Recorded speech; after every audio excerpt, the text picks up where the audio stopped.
hernia is simply a hole in the strength layer of the abdominal wall.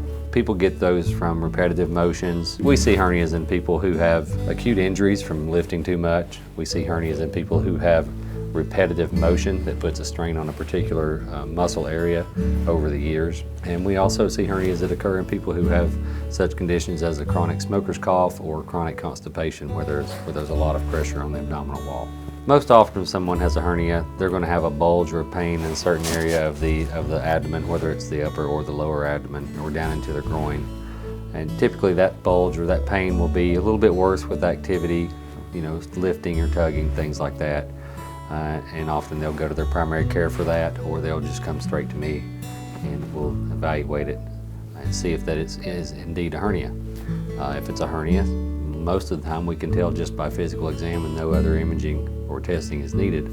Sometimes we'll have to do CAT scans or ultrasounds, things like that for additional imaging. To fix the hernia, we usually do it through small incisions, which is called laparoscopic surgery, usually on the order of 3 or 4 tiny incisions to get inside of the abdomen or the belly where the hernia is at, and we put the contents back in place where they belong, and then we fix the hernia by sewing the hole and covering that with a mesh. The surgery usually takes less than an hour, and the patient will usually go home that day.